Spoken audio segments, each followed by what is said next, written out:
Hello, welcome to the Small Claims Division of the Court of Quebec. My name is Suzanne Handman. I'm a retired judge of the Court of Quebec, and I have sat many years in the Small Claims Division.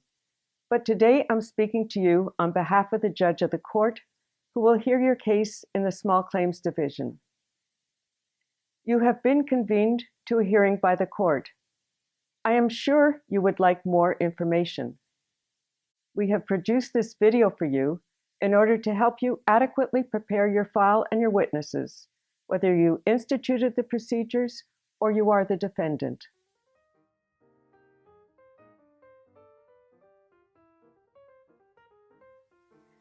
The role of the judge is to render justice within the framework of the law.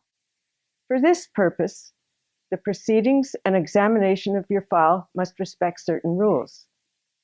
You must therefore be familiar with these rules in order to better prepare for the hearing and to facilitate the process.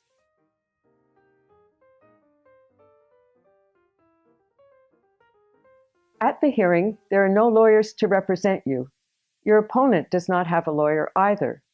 You are the one who must present your version of the facts, your exhibits, your witnesses, and your arguments.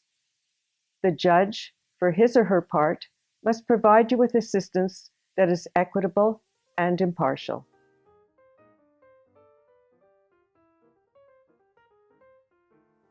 Be ready for the hearing. It is essential to prepare your file. Make sure that all your exhibits and written statements from witnesses have been filed with the court within the delay of 21 days before the date set for the hearing. At the hearing, bring a copy of your procedures and your exhibits with you. Bring a copy of the procedures and exhibits of the other party as well. Prepare your version of the facts of your case and your arguments, and be ready to answer any questions that the judge may ask.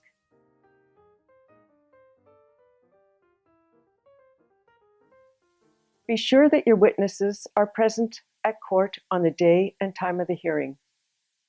Contact your witnesses beforehand to remind them of the date, the time, and the place of the hearing.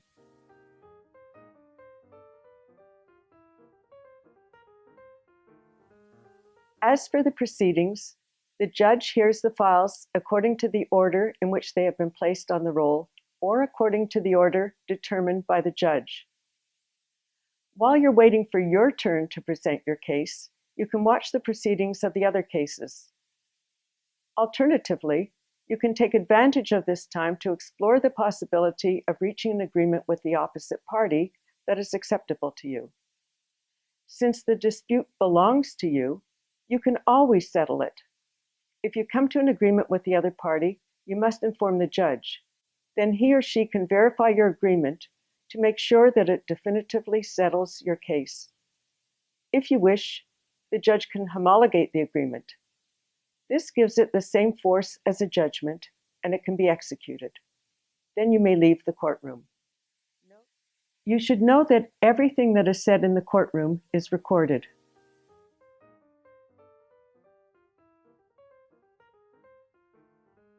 The judge is required to follow the rules of evidence, particularly those foreseen by the Civil Code of Quebec and the Consumer Protection Act. The party which has instituted the action has the burden of proving his or her case. This party must show the judge that his or her version is more probable than the version of the other party. You should be aware that witnesses can only testify as to the facts that they know personally. The judge will apply the rule prohibiting hearsay evidence, that is, testimony that relates what others have said. When an expert report is filed, it takes the place of the expert's testimony. Therefore, the expert is not required to testify at the hearing unless the other party requires his testimony or the judge orders it.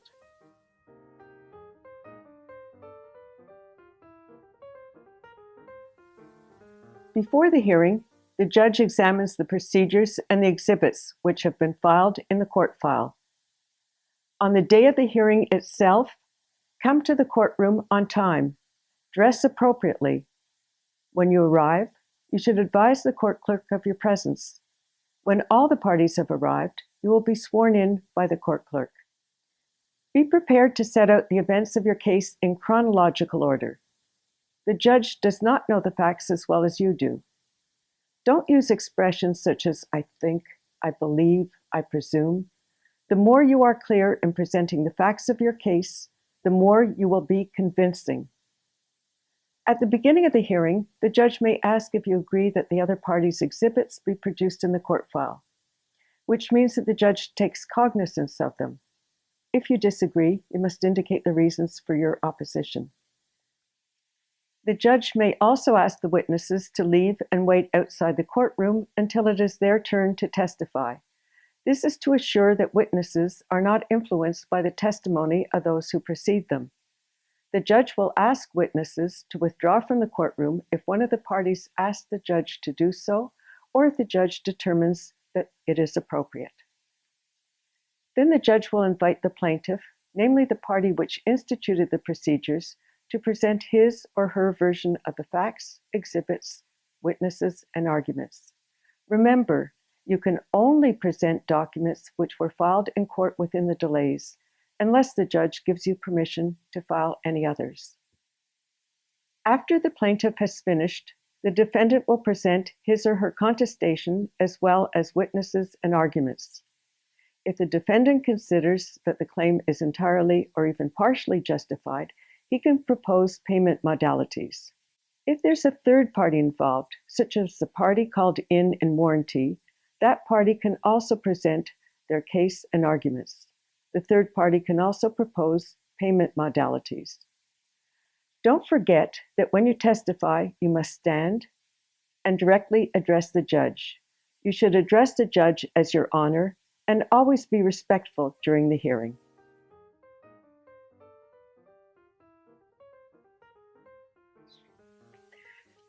As for the questioning of witnesses, it is the judge who questions the witnesses.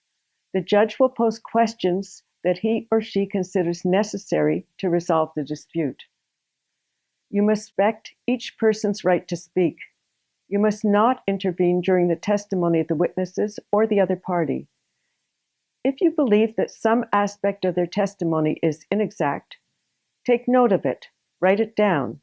Then, when it is your turn to speak, you can explain to the judge what you consider to be inaccurate. The judge evaluates the credibility of the parties and their witnesses.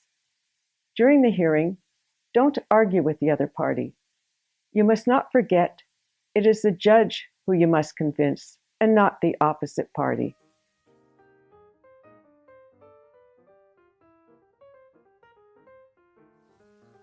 The principal mission of the judge is to decide the dispute. However, the judge also has a mission of favoring the conciliation of the parties.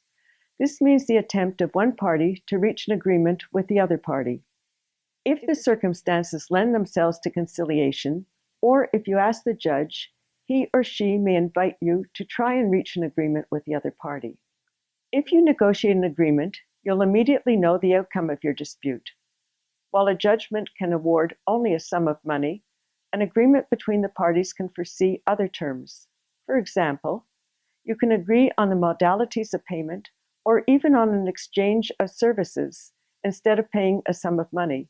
You can also settle other aspects of your dispute. If an agreement is reached following conciliation, the judge will homologate your agreement. In this way, it is equivalent to a judgment of the court. In the absence of an agreement, the judge will render a judgment, which will impose a solution on your dispute. A judgment from the Small Claims Division of the Court of Quebec is final. There is no appeal.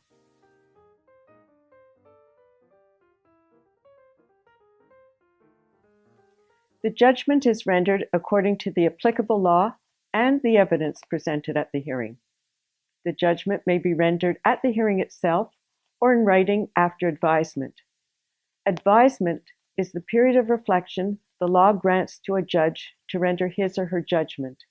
In the Small Claims Division, this period is 4 months at the most. Once the judgment is rendered in writing, it is transmitted to you by mail. As I already indicated to you, this judgment is final. There is no appeal.